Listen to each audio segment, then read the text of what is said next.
Salam sejahtera tuan-tuan, puan-puan, baiklah berita sepenuhnya. Peguam Tan Sri Muhammad Syafi Abdullah menegaskan hak Datuk Sri Najib Razak dalam pembelaannya akan terjejas jika Mahkamah Tinggi menerima rakaman audio dikatakan perbualan antara bekas Perdana Menteri itu dengan kerabat di Raja Arab sebagai bukti.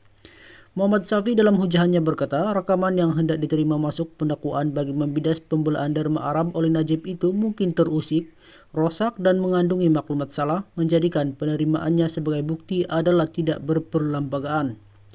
Katanya, jika peruntukan undang-undang mengenai kebolehterimaan rakaman itu tidak dipatuhi, kedudukan Najib akan terjejas kerana beliau tidak boleh membantah berdasarkan tafsiran Seksyen 41E Akta Suruhanjaya Pencegahan Rasuah Malaysia SPRM.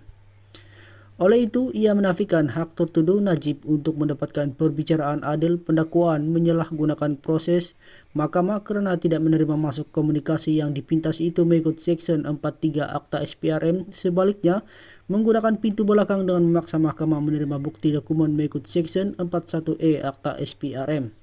Rakaman audio perbulan itu mesti tidak diterima mengikut Seksyen 41E Akta SPRM 2009 kerana tidak berperlembagaan jika tidak menggunakan peruntukan Akta Keterangan 1950, katanya.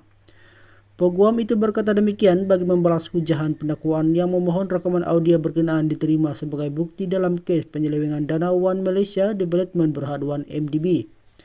Pendakwaan memohon rakaman itu diterima masuk mengikut Seksyen 41(E Akta SPRM, iaitu peruntukan khas yang mengatasi Seksyen 65 Akta Keterangan berkaitan bukti berdokumen.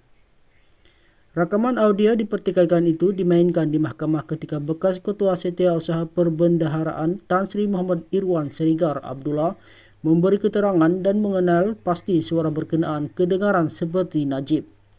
Dalam rakaman itu, suara seperti Najib memanggil seorang individu yang teramat mulia dan bercakap mengenai keperluan menyelesaikan kebuntuan berhubung isu 1MDB dan International Petroleum Investment CO IPIC yang didakwa memalukan Malaysia serta Emirat Arab Bersatu UAE.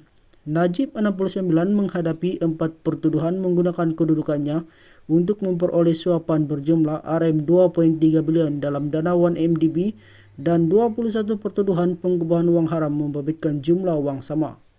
Perbicaraan di hadapan Hakim Mahkamah Tinggi Datuk Colin Lawrence Quera bersambung esok.